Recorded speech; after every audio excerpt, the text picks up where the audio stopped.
আসসালামু আলাইকুম বন্ধুরা, কেমন আছেন সবাই? দীপা কিচেন্স থেকে আরেকটি মজার নাস্তার রেসিপি নিয়ে এসেছি। আটা আর ডিম দিয়ে এত মজার নাস্তাটি আমি তৈরি করেছি, মাত্র 10 মিনিটে তৈরি হয়ে যায়। আর খেতে তো অসম্ভব মজা হয়। বাহিরেরটা হবে অনেক বেশি ক্রিস্পি আর ভিতরটা অনেক বেশি সফট, যেহেতু এটি আমি ডিম দিয়ে তৈরি করেছি। আর খেতে কিন্তু অনেক বেশি মজা হয় আর মাত্র 10 মিনিটে তৈরি হয়ে যায়।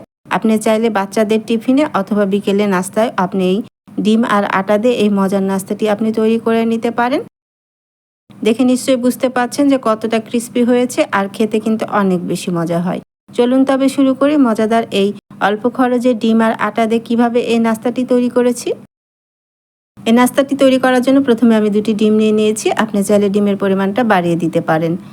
এখন এখানে আমি দিয়ে দিচ্ছি হাফ কাপের মতো পেঁয়াজ কুচি। পেঁয়াজের পরিমাণটা একটু বাড়িয়ে দিবেন, যেহেতু এই নাস্তাটা আমি ডিম দিয়ে তৈরি করছি। আর এখানে কাঁচামরিচ কুচি দিয়েছি প্রায় 2 টেবিল চামচের মতো। আপনি ঝালটা আপনার টেস্ট অনুযায়ী দিয়ে নেবেন। আর একটু ঝাল হলে এই নাস্তাটা খেতে অনেক বেশি টেস্টি হয়।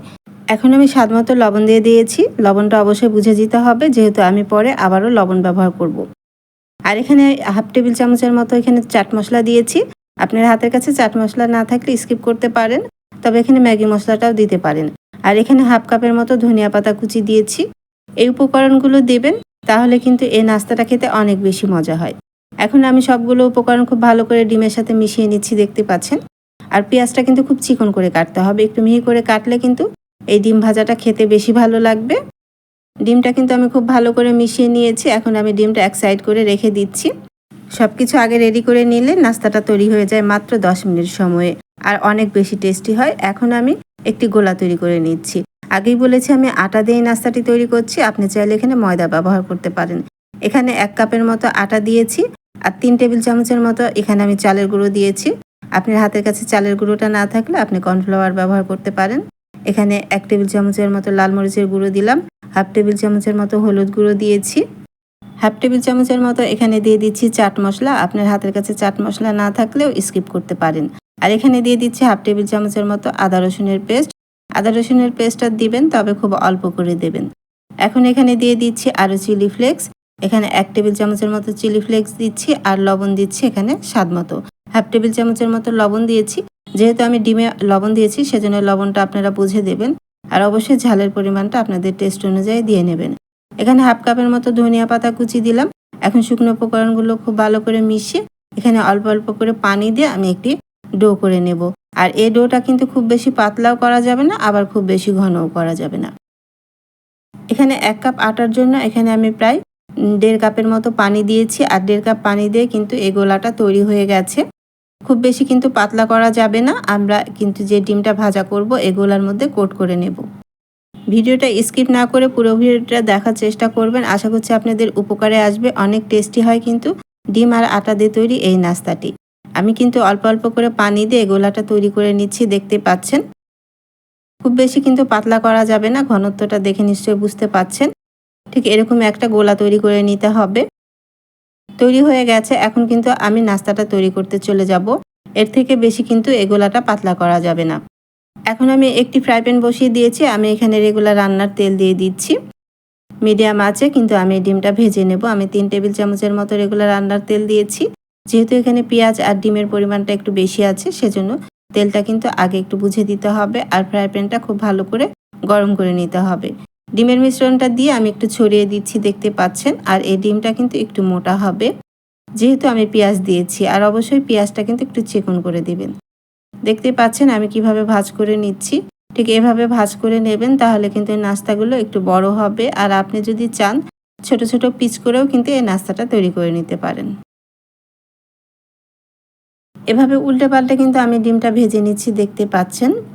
ডিমের এক পাশটা যখন কালার চলে এসেছে, তখন আরেক পাশটা উল্টে দিতে হবে। আর আমরা যেভাবে ডিম ভাজা খাই ঠিক সেভাবেই কিন্তু কালার করে ভেজে নিতে হবে। এখন কিন্তু আমি ডিমের পিস করে নিচ্ছি, দেখতে পাচ্ছেন। আপনি আপনার পছন্দ মতো শেপ দিয়ে কিন্তু এই ডিমের পিসগুলো করে নিতে পারেন। এভাবে আমি ডিমগুলো কেটে নিচ্ছি। আর একটু পাতলা পাতলা করে কেটে নিলেই কিন্তু ভালো হয়, যেহেতু আমি এখানে আটার মধ্যে আবার কোট করে ভেজে নেব। সেজন্য আমি এরকম চিকন চিকন করে কেটেছি। আপনি চাইলে আপনার পছন্দ মতো শেপ দিয়ে কেটে নিতে পারেন। ডিমগুলো কিন্তু ভাজা হয়ে গেছে। চুলাটা কিন্তু এখন আমি বন্ধ করে দেব। এখন আমি ডিমগুলো উঠিয়ে নিচ্ছি। সবগুলো ভাজা হয়ে গেছে দেখতে পাচ্ছেন। এখন ডিমের পিসগুলো আমি উঠিয়ে নিচ্ছি। খুব বেশি কিন্তু কালার করে ভাজা যাবে না, তাহলে কিন্তু ডিমটা পুড়ে গেলে নাস্তাটা খেতে ভালো লাগবে না। এখন একটি ফ্রাই প্যানে আমি তেল দিয়ে দিয়েছি, আর এই যে আমি গোলাটা আটা দিয়ে তৈরি করে রেখেছি, এখানে কিন্তু ভাজা ডিমগুলো গড়িয়ে নিতে হবে। এভাবে ডিমের মধ্যে এভাবে কোট করে নিতে হবে। আর এই ডোটা কিন্তু খুব বেশি পাতলা বা ঘন করা যাবে না। আমি ঠিক যেভাবে দেখিয়েছি এভাবে কোট করে নেবেন। এখন আমি কিন্তু চুলার আঁচটা মিডিয়াম করে রেখে তেলটা কিন্তু মিডিয়াম গরম করে রেখেছি। এখন একে একে আমি ডিম ভাজাগুলো এভাবে কোট করে দিয়ে দিচ্ছি। ঘরে থাকা সামান্য কিছু উপকরণ দিয়ে এই নাস্তাটা তৈরি করা হচ্ছে, কিন্তু নাস্তাটা খেতে কিন্তু অনেক বেশি টেস্টি, হাজার গুণ টেস্টি হয় ডিম দিয়ে তৈরি এই নাস্তাটি। বাসায় একবার ট্রাই করলেই বুঝতে পারবেন। একসাথে বেশি করে দেওয়া যাবে না, অল্প অল্প পিস করে এভাবে দিয়ে নেবেন কোট করে। আর যখন এক পাশটা কালার চলে আসবে তখনই আরেক পাশটা উল্টিয়ে দেবেন। তাছাড়া কিন্তু লেগে যাবে, একটার সাথে আরেকটা লেগে গেলে তখন সমস্যা হবে উল্টাতে। এক পাশটা কালার হয়ে গেলে আরেক পাশটা উল্টে দিতে হবে, দেখতে পাচ্ছেন। এভাবে কিন্তু আমি উল্টে পাল্টে ভেজে নিচ্ছি। আর চুলার আঁচটা কিন্তু মিডিয়াম লো করে রেখেছি। চুলার আঁচটা কিন্তু হাই করে দেওয়া যাবে না, আর খুব বেশি লো করে দেওয়া যাবে না। মিডিয়াম লো করে এরকম করে উল্টে পাল্টে ভেজে নিচ্ছি।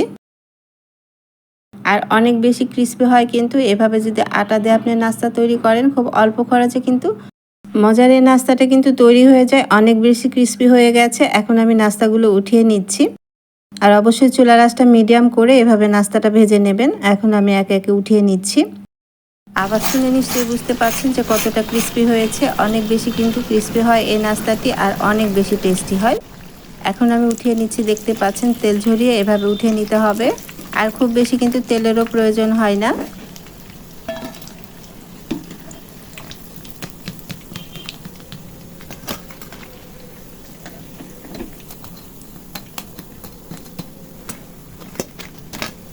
এভাবে আমি আবারও আরেকটি ব্যাচ ভেজে নিচ্ছি। আর তেলটা কিন্তু এখন একটু গরম আছে। চুলার আঁচটা লো করে দেবেন।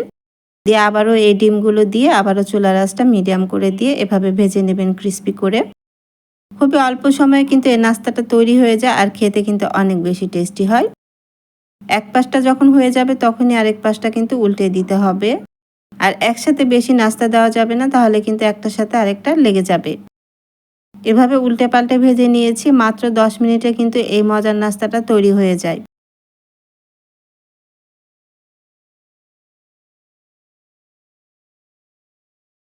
আমি সবগুলো নাস্তা এভাবে বানিয়ে নিয়েছি, তৈরি হয়ে গেছে কিন্তু আটা আর ডিম দিয়ে মজার এই নাস্তাটি। খুবই অল্প কিছু উপকরণ কিন্তু অনেক বেশি টেস্টি। বাচ্চারা কিন্তু খুব মজা করে খাবে, আবার বড়রাও কিন্তু অনেক মজা করে খাবে। আপনি বিকালে চায়ের সাথেও এরকম মজার নাস্তাটা রাখতে পারেন, অথবা বাচ্চাদের টিফিনেও দিতে পারেন। তৈরি হয়ে গেছে, অনেক বেশি ক্রিস্পি হয়েছে আর অনেক বেশি টেস্টি হয়েছে। আমি আপনাদের আওয়াজ শুনিয়ে দেখিয়ে দিচ্ছি যে কত বেশি ক্রিস্পি হয়েছে আর ভিতরটা কতটা সফট।